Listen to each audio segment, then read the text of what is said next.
Hey y'all, Ramdino here, coming at you from what has been a very surreal and difficult week among the hiker community, our country, and indeed the world. This is not going to be a regular update for obvious reasons. I felt like when I do my regular update, and I will be doing that, maybe not tomorrow at the regular scheduled time on Sunday, but I will be doing that because I know that it helps people out there. But I couldn't do a regular update and cover the things that I wanted to cover. That's what's going on out there right now in our community. So I want to try to stay as factual as I can until the end of the video. But I do want to get some facts out there to you for through hikers and the hiking community and folks that have come off the trail, folks that are still out there. Just some facts to give them something to think about. So, facts about COVID-19. These are about, probably some of them are 24 hours old because I started putting this together yesterday, actually the day before, but I've tried to go back and update my facts and statistics, but it changes on an hourly basis. So it's impossible to have stuff that's up to date for this type of video. But it's determined now that it does affect the young and the old. The old do have a more of a mortality rate, but it can still affect the young. New data from Italy indicates that they are at over 4,000 deaths now, and in the last 24 hours they've had 793 deaths. And I just changed that literally after I printed my notes. I had to pencil that in because I had from this morning, it was at 621 deaths over the last 24 hours, and they've updated that to 793. They're running out of space in the morgues and even the crematoriums in some cities in Italy, and they're trucking the deceased to other towns to be cremated. The doctors there have literally stopped counting the dead.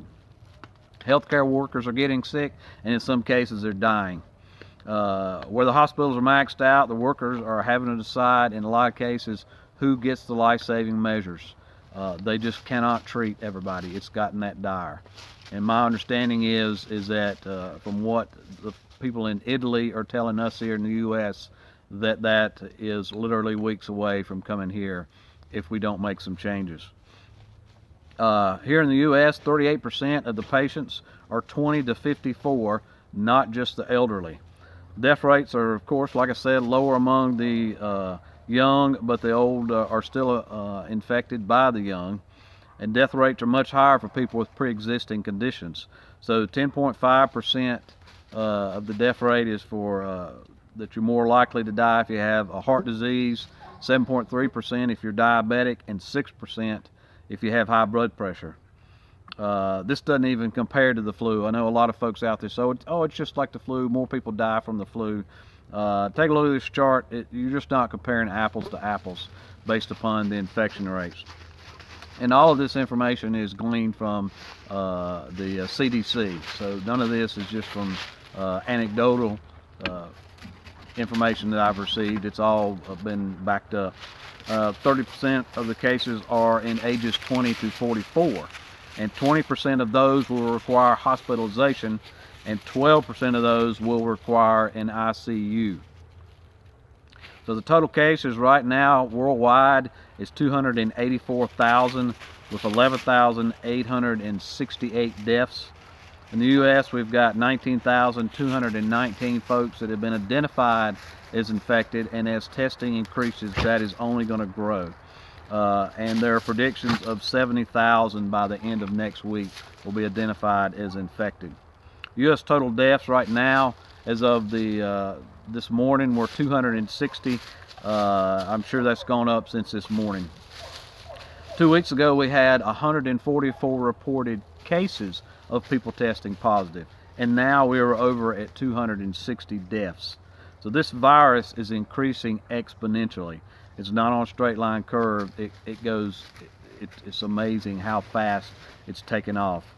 California says that 56% of their population will have this virus in 8 weeks, And I think I just saw an update before I came out here. They had actually updated that to 70%. The president is bringing in military hospital ships that have 1,000 beds on them. One will be parked off New York City Harbor. The other's going to be somewhere off the West Coast. Those hospital ships are trauma wards mainly for battle wounds. They're not set up for infectious disease control, so they are going to be mainly for augmenting and taking care of patients that are not affected by the COVID-19.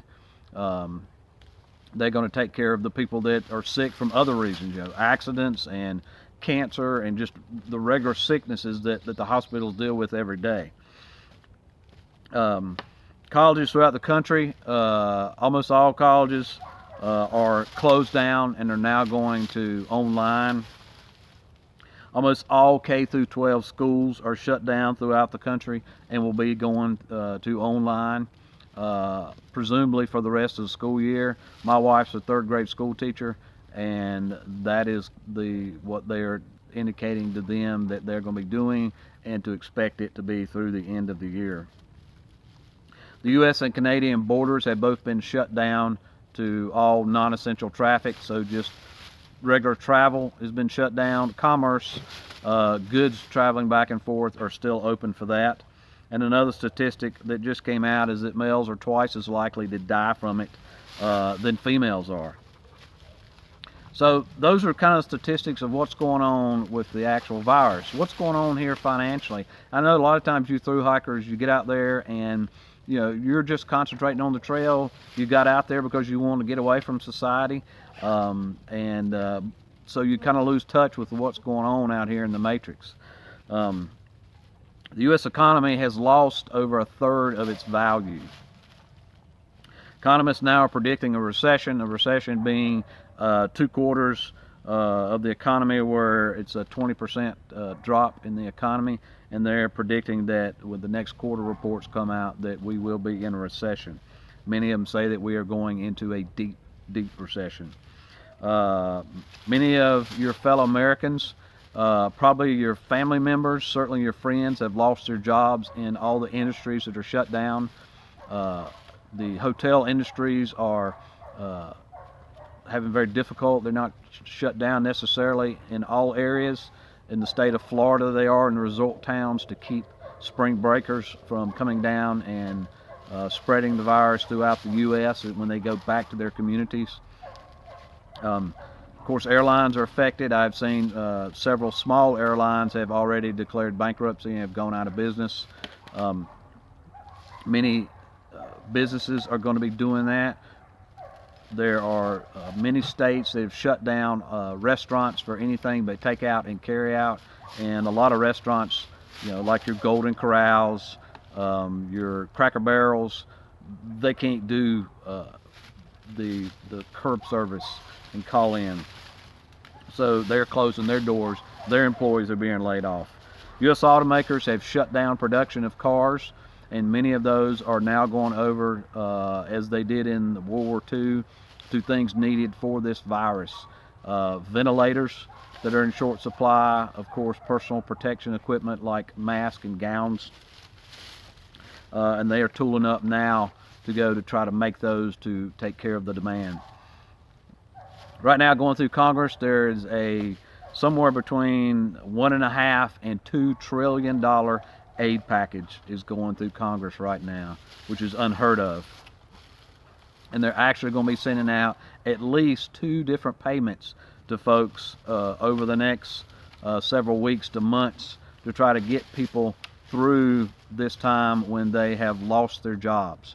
So basically, the United States is trying to underwrite the U.S. economy. The government has indicated that student loan interest and payments will be suspended for at least 90 days. And a lot of times you're seeing where they're saying, okay, we're going to do this for 2 weeks. But that doesn't mean that in 2 weeks everything's going to be back to normal. It's not. The 2 weeks is going to buy them some time, but in most cases those 2 weeks are getting extended out.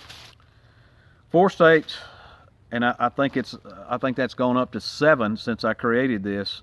these notes have declared shelter-in-place orders. New York, Washington State, California, Illinois, Connecticut now, New Jersey. So that's more than 1 in 5 Americans are now told to stay at home and not go out. Churches have stopped having in-person meetings, which means that people are not tithing as much, which means that you will have a lot of those churches going out of closing because they cannot keep the doors open without tithes and offerings coming in. And a lot of those churches and a lot of those other ministries give back to their communities, and now there's going to be a void of that. So how are hikers affected directly? Well, the ACT, the PCT, and the CTT have all asked hikers to get off the trail, and those that are getting ready to get on the trail not to get on the trail, and that includes section hikers. All hiker festivals have been canceled, those on the PCT as well as on the AT.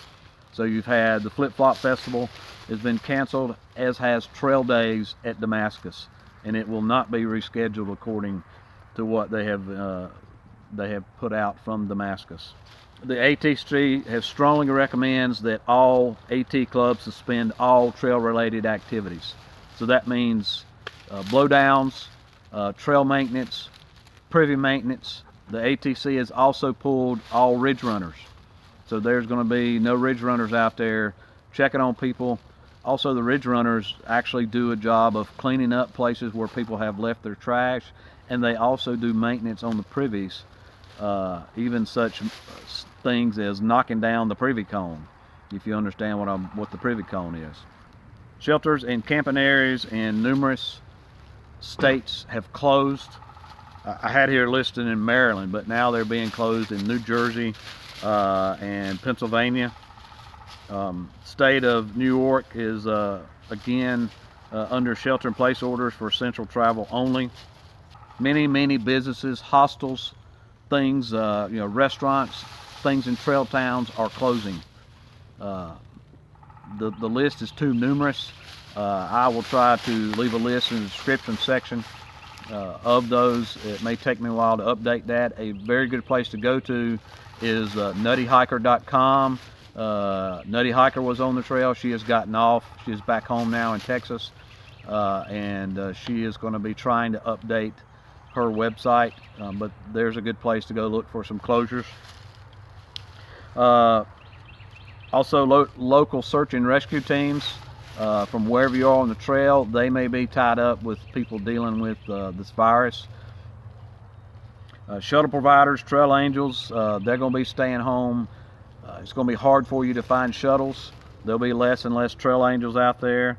A lot of people unwilling to put themselves and their families at risk, and certainly I can't blame them for that. By being around hiker feeds with trail angels, you are exposing yourself and others to possible virus.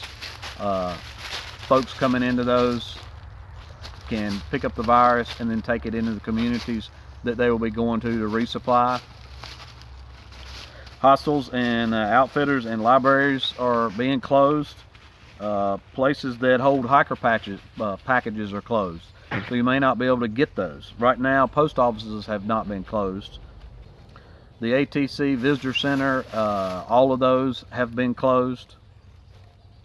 There are many communities along the trail that are likely to be low on resources and may already have overburdened healthcare systems before this even came in. So carrying COVID-19 from the trail in those communities puts their healthcare systems at risk, and their citizens at risk, and their healthcare workers.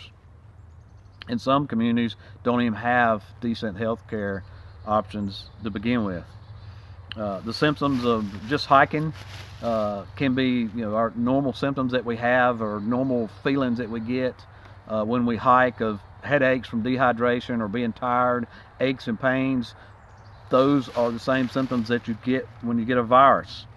So you may be inadvertently going into town to resupply, going to stay at a hostel that might be open, or just being around other people at a hiker feed or somewhere, and you may actually have the virus and not know it. And you can have this virus and not be symptomatic. So you may not have any of those symptoms, and still be a carrier. By the way, the CDC has also said that if you have this virus, you should not be taking ibuprofen. That ibuprofen, also known as vitamin I on the trail, people take for aches and pains on a regular basis. That can cause these symptoms to be much worse with this virus. If you're diagnosed with this virus while you're on the trail, you're going to have to be prepared to shelter somewhere for 2 weeks and quarantine yourself away from other people. So you're going to have to find a motel, if you can find one open, and one that will take you being sick, or a hostel. Same for them, and now you run the risk of infecting those other workers at the hostel, the other people's at the hostel, or the other people's at the hotel, if you make that choice. The ATC is no longer handing out hiker tags. I know that doesn't make a lot of sense, because if somebody drives all the way to Amicalola Falls, they're not going to turn around and go home and not hike just for a piece of plastic. But that's just another chink in the armor that's occurring. The Great Smoky Mountains National Park, typically you have to stay in the shelters, are now lifting that ban, and you're told to stay near the shelters, but not necessarily, but you're not to stay, you don't have to stay in them. So you can make sure that you are keeping your distance, the 6 feet distance that they recommend. So what happens if you decide to stay on the trail? Well, let me back up a minute. First off, this is going to be the part where I'm probably going to interject a little bit of me into it. Before now, I've just given you some facts. If you don't want to hear what I've got to say about it, then now would be the time just to click off. I hope it opens up some discussion even before now, or at least has made you think now that you've got all those facts that I've laid out for you. But if you're a thru hiker and you do decide to stay out there, this is what the recommendations are from the ATC and of course myself and everybody involved, that you stay out of town. You could be in care, you could be a carrier for this that affects the entire population of that town. If you're a carrier and you walk into that town, you hand your credit card or your cash to somebody, and you've infected that cash to that girl or guy across the counter at Dollar General to pick up your tuna packets to resupply. And now you infect that person, and they go home and take it to their grandfather or their brother who they're looking after while mom and dad go to work. And that brother has diabetic or has asthma, and the grandfather, because he's old, and the brother die because of that infection, and that is a very real possibility. Then has it been worth it to you? Has your hike been worth that? And you won't ever know that happened. But think about that before you go into town. Are you prepared not to resupply in town?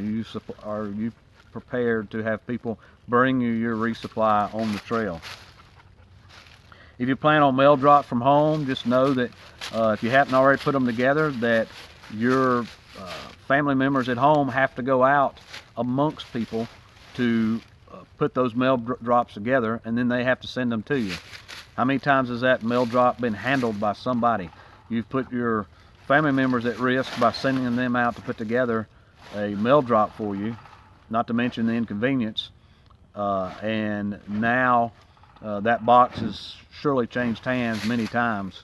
Now you've got to go in town or somewhere around people to retrieve that box. So again, you run the risk of catching it from the box, or putting your family members at risk, or putting the community at risk that you're going to get that. Be prepared while you're out there to have very limited to no resources on the trail. So finding shuttles in the town is going to be hard. Have the money to quarantine yourself for 2 weeks. That's probably a big chunk of change, and a lot of people haven't thought about that or haven't brought that with them on the trail. Or they may not have the ability to do that. But you're going to have to pay for 2 weeks in a hostel or 2 weeks in a hotel somewhere and quarantine yourself. And you still got to eat while you're quarantined, and you still got to avoid people while you're quarantined. If you don't do that, then you're and you've tested positive, and that's why you're quarantining yourself, then you're surely infecting other people. The trail passes through several states, like I said before, that have closed camping and they've closed privies. The reason they've closed the privies is because, one, that's a place that you can really get infected with a lot of stuff besides COVID-19, but specifically for that, and but there's nobody maintaining them. Nobody knocking down the cone, nobody cleaning up where they need to be clean. The trail's passing through several states that have ordered shelter in place, and more are doing it every single day. There are exceptions to the rule for shelter in place. Those are for essential stuff like police and fire and healthcare workers, grocery and bank, people that work in banks to keep the financial system going. Nowhere have I seen where hiking is an essential element that they allow hikers to stay there. So I don't know what that means. I know some places say that if the shelter in place and they catch you, we don't have martial law, they're not going to put you in jail, but it could be a misdemeanor. At the very least, you're risking contaminating people, infecting people. I think you need to ask yourself, is the reward of my hike, is that worth the risk to myself, to my fellow hikers, to other people in the towns that I go through? Is that worth it? Is your hike more important than all of that? My son's fraternity brother was a member of the family up in New York that lost 4 members in the span of just a week or so, and that really hit home with me, that 4 members would die, but my son actually knows one of the family members that lost members of their family, and they could potentially lose more. It was very real to them, I can assure you. Whatever your decision, I know you have to make that for yourself, but I am asking you as a member of the hiker community to come off the trail. I think it's the right thing to do. I know that you have sacrificed a lot to be there. I know that you have sacrificed, in some cases people have sold homes, they've sold possessions, they've quit jobs. I get it. You've sacrificed a lot to be there. Some people have moved in with their parents and rented out their apartment, and now they're international, they couldn't even get here. I got that. But is the risk to others worth the reward of your hike? To trail angels and people out there doing hiker feeds, I ask you to reconsider if that's what the proper thing to do. By feeding people and helping them stay on the trail, they are staying on the trail. I know that we need to support them, and the best way to support them is to get them off the trail. If that's not something you feel like that you should do, or you don't agree with that, please take precautions. Keep people separated at the hiker feeds or wherever you're at. Don't let them linger around wherever you set up. Feed them and then send them on down the trail. But please consider whether you should facilitate and help them getting off the trail. I know a lot of trail angels out there. I hope this doesn't upset you. I consider you my friends, but I'm also considering what this can mean to the communities along the trail, the communities that welcome us as hikers into their communities. Do we want to infect those communities and do this to them? Whatever your decision is out there, be it a trail angel or through hiker, I'm going to continue to update folks on your progress, continue to support you as I have, because I know that people in the past have told me how much that means. I would no more not support you as far as cheering you on or certainly praying for you than I would somebody that was doing something that I didn't like otherwise. I don't agree with doing drugs, but that doesn't mean that I'm going to forsake that person. So I'm not going to forsake you either. I would prefer you not be there, but I'm going to continue this channel as it's been doing. Please update us if you have gotten off the trail. Please continue to update us, and I know you've got video and pictures that you took out there. Please share your experiences and memories with us out there if you're home. We still want to support you even though you're home, to help you get through this, what I know can be a very depressing time, that you've lost a dream for this year, but it is for this year. I know a lot of you think, oh, this was my year and I'll never be able to do it again, but believe me that life is longer than you think it is, but life can be short too. And the trail will be there. Maybe someday you'll be able to get back out there on the trail. But we still want to support you, and we still want to live your memories and live the trail vicariously through you. So I hope that you'll turn those memories into videos and posts so that everybody can still support you as we have been doing. If you're a thru hiker and you're still out there, please continue to update me. Even if you're not a thru hiker, I want to know how things are going in your life, how you're doing. You can send me private messages. I'm a pretty good listener, and so I'd be more than happy to listen to what you got to say, and just be an ear that you can talk to in any way, shape, or form. That's what I'm here for, is to help the hiker community, to build the hiker community, and to just be a part of the hiker community, including the thru hiker community. This is an unprecedented time in our nation's history.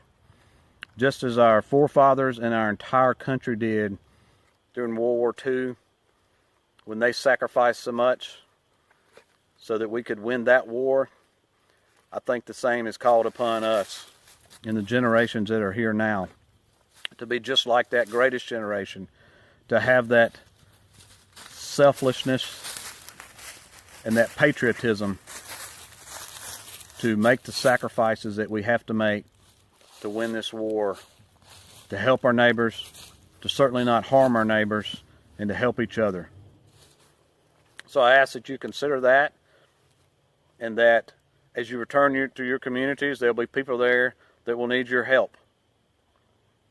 Go and help those people any way you can, particularly the old people that need to shelter in place irregardless. We are all in this together. There's nobody separate. We're all Americans. Even if you're a foreigner who came to this country and you're not a citizen, you're still here in America, and we consider you family. And you're certainly part of the hiker community. So we're going to get through this, hopefully sooner rather than later, but we will come through this on the other side, and we'll be a stronger community and a stronger nation and a stronger world because of it. God bless you. God holds you in the palm of his hand, and God bless America.